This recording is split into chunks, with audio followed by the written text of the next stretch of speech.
কেনেকুৱা অসুবিধা হৈছে কৈ দিয়ক সুবিধা দিব লাগিব সন্মান দিব লাগিব হ'ব মই দৰখাস্তখন ভালকৈ পঢ়ি ল'ম ব'লক মহিলা আজি মহিলাবোৰ ৰখি আছে নে বেয়া পাব ব'লক আহক সব ভাল কি খবৰ তোমাৰ ভাল শিলাদিত্য তুমি এইটো গুৱাহাটীত মোৰ অফিচত আহিব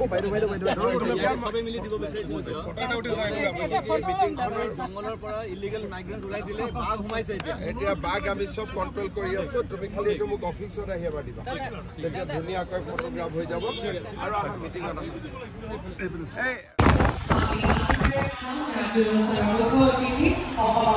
মুখ্যমন্ত্ৰী ডক্টৰ হিমন্ত বিশ্ব শৰ্মাদেৱ আমাৰ মাজত উপস্থিত হৈছেহি সকলোকে হাত চাপৰিৰে তেখেতক আদৰণি জনাবলৈ অনুৰোধ জনাইছো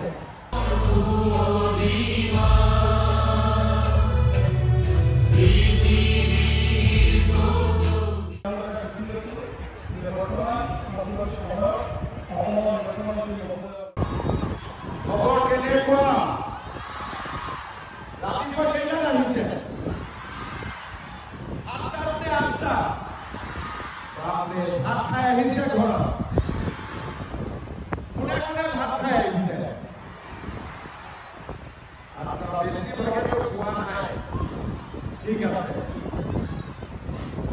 অলপ গৰমটো কমিছে নে অলপ কমিছে হয়নে নহয় যি নহওক আজি আমাৰ এটা ভাল দিন মই কেইটামান কথা বুজাই দিম আৰু তাৰ পিছত আপোনালোকক ধুনীয়াকৈ আমি চেকখিনি দি দিম আৰু আপোনালোকে ঘৰত যাব পাৰিব ঠিক আছে এতিয়া আজি আমি চৰকাৰৰ পৰা 10,000 টকাৰ এখন চেক লাভ কৰি মহিলা উদ্যমিতা আঁচনিৰ কাৰণে চেকখন পাই আমি ধুনীয়াকৈ এটা মোবাইল কিনি লওঁ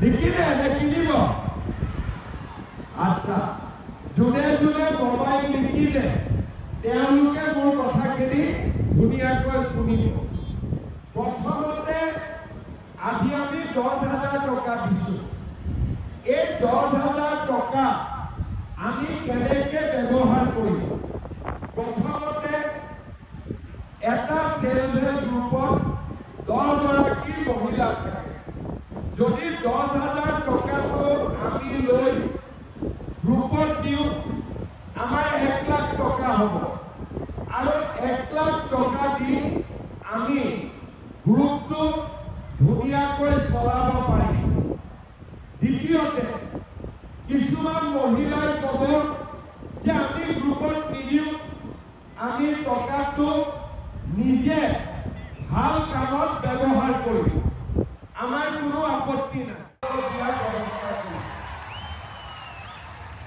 আজি যিটো আমি 10,000 পাইছো আমি সেলফ হেল্প গ্ৰুপৰ মহিলা 10,000 কৈ টকা দিম মই প্ৰথমতে ময়ো জানা নাছিলো যে ইমান মহিলা সেলফ হেল্প গ্ৰুপৰ লগত জড়িত হৈ আছে 4 লাখ আমাৰ সেলফ হেল্প গ্ৰুপ আছে টাউন আৰু গাঁও মিলি আৰু 4 লাখ গ্ৰুপত আমাৰ 40 লাখ মহিলা ইয়াত জড়িত হৈ আছে এইফালে এই লাইনৰ কাৰ্ড আছে ৰেচন কাৰ্ড বঢ়িয়া সবৰ তাতে প্ৰায় ৰেচন কাৰ্ড আছে অৰুণোদয় পালো অক্টোবৰ মাহত ছোৱালীয়ে নিযুত মহিলা পাব আৰু আমি গ্যাস কিনিবৰ কাৰণে 250 টকা সাবসিডি পালো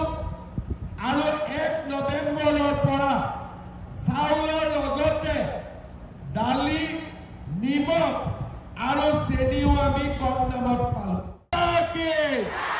ভাৰত মাতা কি বহুত বহুত ধন্যবাদ জয় হিন্দ ধন্যবাদ এবাৰ 4 নম্বৰ ওয়াৰ্ডৰ দাদামণি আত্মসহায়ক গোটৰ শ্ৰীমতী মিথিলা দাসক আগবাঢ়ি আহিবলৈ অনুৰোধ জনাইছো ধন্যবাদ এইবাৰ পদুমপুখুৰী লংকাভেটাৰ মাজান আত্মসহায়ক গোটৰ শ্ৰীমতী ভিক্টৰিয়া নিমিছা আগবাঢ়ি আহিবলৈ অনুৰোধ জনাইছোঁ। ধন্যবাদ। এইবাৰ গোলাপুৰীয়া বস্তিৰ ভাগ্যলক্ষ্মী আত্মসহায়ক গোটৰ শ্ৰীমতী নাজিমা বেগমক আগবাঢ়ি আহিবলৈ অনুৰোধ জনাইছোঁ। ধন্যবাদ। এইবাৰ হায়ং গাঁৱৰ বগীতৰা আত্মসহায়ক গোটৰ শ্ৰীমতী প্ৰীতি গগৈক আগবাঢ়ি আহিবলৈ অনুৰোধ জনাইছোঁ। ধন্যবাদ। এইবাৰ দক্ষিণ জামু মণ্ডলৰ নুমিথলি আত্মসহায়ক গোটৰ শ্ৰীমতী শ্যামলী দেৱীক আগবাঢ়ি আহিবলৈ অনুৰোধ জনাইছোঁ।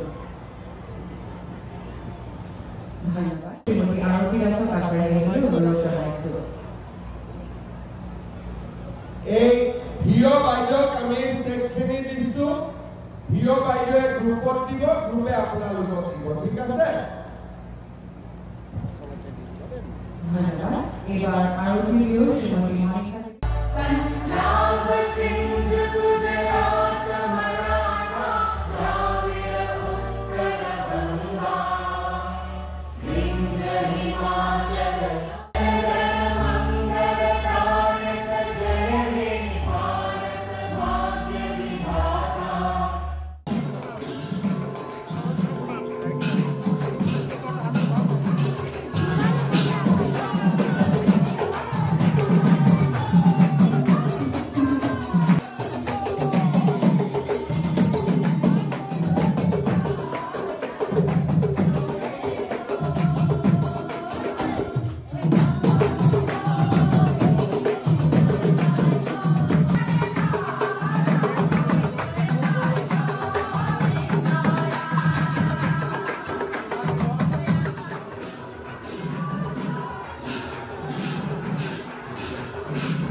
Gentlemen,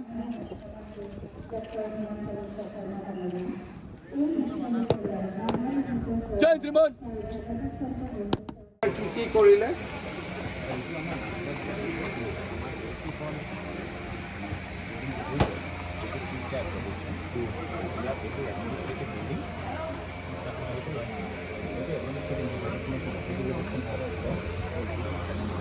ইনচাৰ বিল্ডিং ইয়াত আগবাঢ়ি আৰু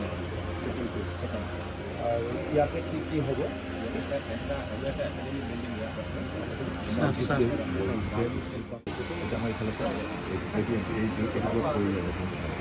ইয়াতে অমৃতসৰ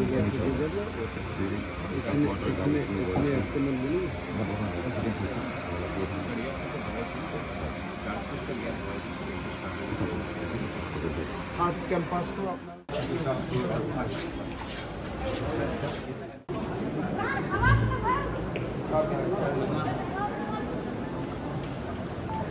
নমস্কাৰ। কোনফালে এইফালে যাব লাগিব?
সমষ্টিৰ সাংসদ কৃপানাথ মালা ডাঙৰীয়া, হোজাই সমষ্টিৰ সন্মানীয় বিধায়ক ৰামকৃষ্ণ ঘোষ ডাঙৰীয়া, লামডিং সমষ্টিৰ সন্মানীয় বিধায়ক শিবু মিশ্ৰ ডাঙৰীয়া, উচ্চ শিক্ষা বিভাগৰ সচিব নাৰায়ণ কোঁৱৰ ডাঙৰীয়া, হোজাইৰ জিলা আয়ুক্ত বিদ্যুৎ বিকাশ ভাগৱতী ডাঙৰীয়া ঘোষণা কৰিছিলোঁ।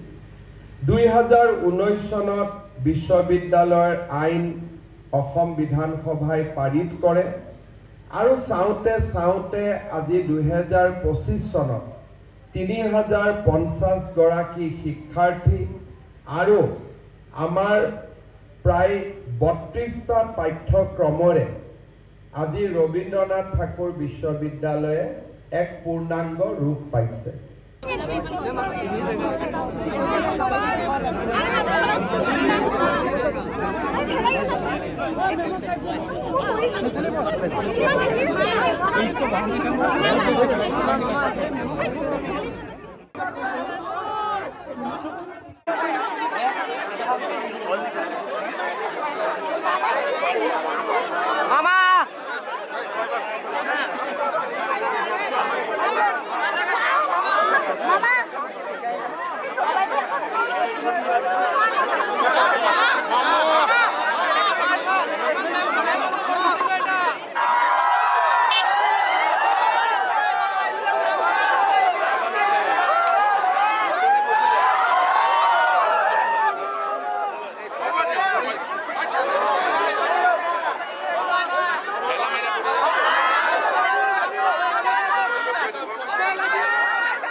Love you.